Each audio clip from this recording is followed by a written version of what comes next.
la ville qui passe le plus proche de la ligne de l'équateur, qui est tout à fait agréable pour pouvoir propulser des fusées dans l'espace. Et donc c'est pour ça que la base de Kourou a été choisie. Alors bien évidemment, il y a une chanson là-bas où on dit la fusée décolle et la Guyane reste au sol, parce qu'on n'a pas le sentiment que les retombées économiques, chaque fois qu'on lance une fusée, profitent vraiment à la Guyane.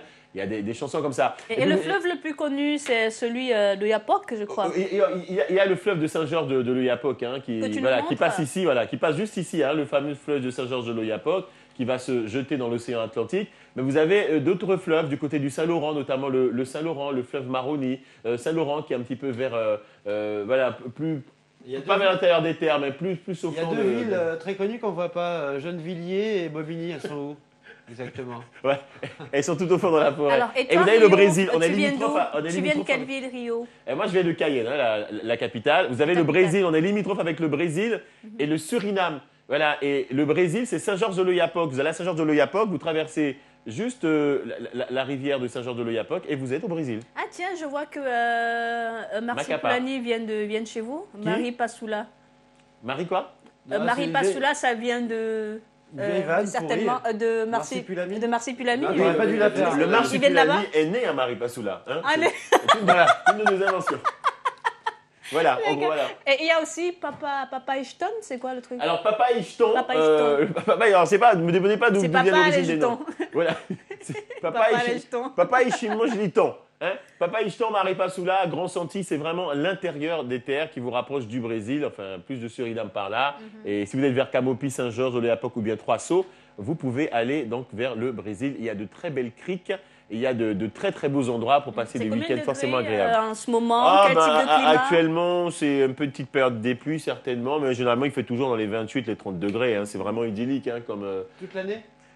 Pratiquement toute l'année, sauf pendant la saison des pluies, vers le mois de décembre et vers le mois de septembre aussi. Voilà. En gros, voilà, c'est la Guyane, c'est chez moi, vous y allez quand vous voulez. Deux moyens d'y arriver, vous prenez soit Air France, soit vous prenez Air Caraïbes. Les tarifs sont plus ou moins intéressants, mais en haute saison, il vous en coûtera toujours en bras, hein, à peu près dans les 800 000 euros. Ouais, ça coûte extrêmement cher, hein, je vous l'avoue, surtout en haute saison. Sinon, si vous partez en basse saison, vous pouvez avoir des billets à 400, 500, 600 euros, ce qui peut être moins plus intéressant. Les hôtels là-bas, les logements là-bas? Les hôtels sont bien situés. Hein. Bon, on n'a pas les grands hôtels Méridien et compagnie, on n'a pas l'hôtel Hilton, sinon on aurait eu pareil, on ne préfère pas. Mais sinon, pour le coup, vous avez les hôtels Novotel qui sont bien implantés. Les hôtels du groupe Accor. Il y a des petites maisons quand même qui accueillent les touristes. Avec la crise, bien évidemment, les maisons d'hôtes se sont développées de manière spectaculaire. Et là-bas, vous pouvez aller chez l'habitant, notamment pour aller à Saint-Laurent-du-Maroni. Hein? On peut être habité par l'habitant aussi. Oui, voilà. Et même tout à fait. Et les habitants là-bas sont très sympathiques. Il y a vraiment cet accueil hein, qu'on aime bien, comme les accueils du sud de la France, des gens chaleureux. Comme ce que tu nous réserves ici sur Tantine Matin. Oui, exactement, tout à fait. C'est Rio de l'Office du tourisme de la Guyane. Merci. Et puis, pour parler de la Guyane encore, sachez que la 15e édition, n'est-ce pas, du reflet des expressions artistiques du patrimoine culturel immatériel mondial a lieu depuis le 10 mars et ce jusqu'au 15 juin. Il y a également le thème de la seconde édition du Congrès international des écrivains de la Caraïbe, hein, qui se tient depuis quelques jours. Non, ce sera du 6 au 9 avril, avec des circonstances, des conditions et un jeu de la création littéraire dans la Caraïbe. Plusieurs prix seront remis, notamment le prix littéraire Caraïbe et autres récompenses du 6 au 9 avril, donc en Guyane. Tantine Matin, la suite, parlons d'honnêteté. Êtes-vous honnête? Jusqu'où et jusqu'à quand?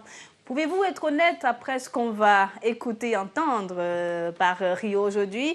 Avec cette chronique, il s'agit d'un homme, d'un monsieur qui a trouvé la somme de 9 000 euros.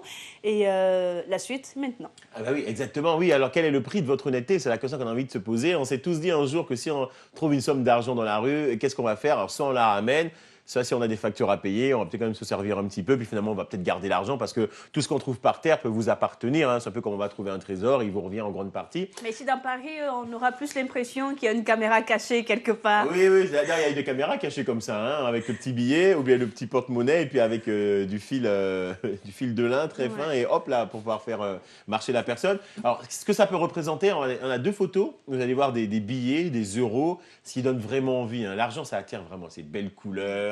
regardez, on a envie de Ouais, 100, c'est vrai, 200, c'est un million de 300, moins, ouais. 50 euros. Alors, vous trouvez 9 000 euros. C'est ce qui est arrivé à Gérard et ses compagnons. Voilà, qui donc se baladaient et ont trouvé la somme de 9 000 euros dans une trousse, donc avec des chèques et du liquide. Alors, les chèques, ils n'auraient pas pu les encaisser, ça c'est sûr, mais le liquide, ils auraient pu le prendre. Non, non. Que nenni, ils ont décidé d'être honnêtes. Alors, ils regardent sur l'un des chèques et ils voient à qui le chèque a été libellé. Ils voient le nom du propriétaire, voilà, donc ils y vont, ils sont contents, nous sommes des mecs honnêtes. Donc, ils ont décidé de rapporter l'argent. Et donc, les 9 000 euros, alors le monsieur en question, content, merci. Vous imaginez, on vous ramène 9 000 euros. Déjà, vous, quand vous perdez 50 euros, si on vous les ramène, vous allez offrir la lune. Imaginez 9 000 euros. La grippe.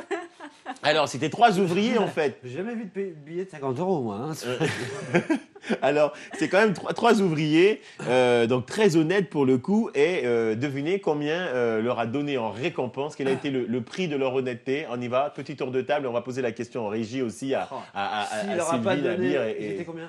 Ils étaient trois ouvriers, 3 amis, Gérard et ses compagnons. Il leur a pas donné au moins 1 000 euros chacun. 1 000 euros chacun, oui, moi aussi je dirais, donc 3 000 en tout. Ouais, 3 000 euros, 1 000 euros chacun. Ouais. Même pas. Écoutez, ils ont eu en tout et pour tout.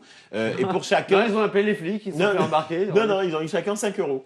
Oh, putain. Ouais, 5 euros, ouais, exactement. Ouais. 5 euros, c'est ce que leur a donné cette personne. Les 3 amis déclarent avoir leur conscience pour eux et peuvent continuer à marcher la tête haute. J'ai un ami comme ça qui a trouvé 100 000 euros en liquide une fois. Mais enfin, ils n'ont pas vraiment trouvé. Il était dans une banque, il faisait un braquage. Enfin, bref, c'était une autre histoire. Donc oui, ça ne paye pas 5 euros. C'est même plus insultant qui te oui, donne 5 c'est euros. plutôt insultant. Voilà. Alors, à mon avis, après enquête. Est-ce qu'avec les 5 euros, il a donné un Mars au moins ou quelque chose, un Twix Oui, histoire d'être heureux quand même avec un peu de chocolat. Ouais, c'est vrai que c'est bon pour la bonne humeur. Non, en fait, cet argent appartenait, on l'a découvert par la suite, à Monsieur Radin.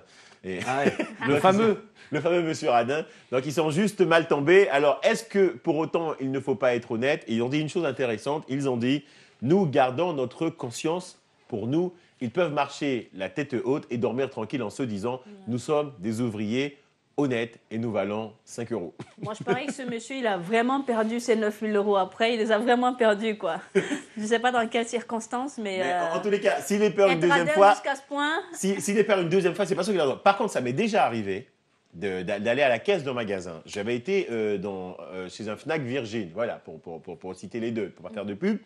Et j'avais remis un billet de 10 et j'avais juste acheté un CD à 3,99 € et le type m'a rendu la monnaie sur un billet de 100. Je vais pas mentir, je suis parti au début, j'étais très content. J'ai pris l'escalator, je suis là, génial. Après, je me suis dit, bon sang, ce mec, quand il fera sa caisse, il va se rendre compte qu'il y a un trou de plus de 90 €. Ça va lui créer des gros problèmes et il peut même se faire licencier, j'en sais rien.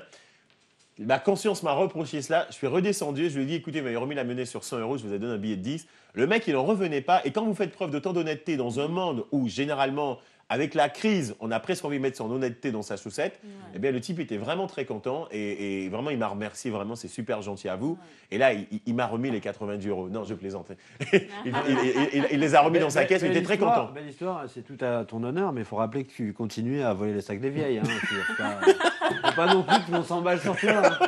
Pas que tu fasses ton gendre idéal. Hein. Allez, on va abandonner un tout petit peu ce côté matériel, le porte-monnaie, pour parler des choses plus naturelles. Parlons de sexe pour finir cette émission. Ah, c'est comme ça que tu parles du naturel, toi. Bah, écoutez, je pense que ça vous permet de passer une très bonne journée. Vous aimez bien qu'on parle de sexe, surtout sur Tantine Matin. Alors, il paraît qu'il faut miser tout sur le sexe pour vivre mieux. Exactement. Juste avant, quand même, regardons quelques photos qui inspirent. Parce que on va parler de sexe, mais le sexe, ça commence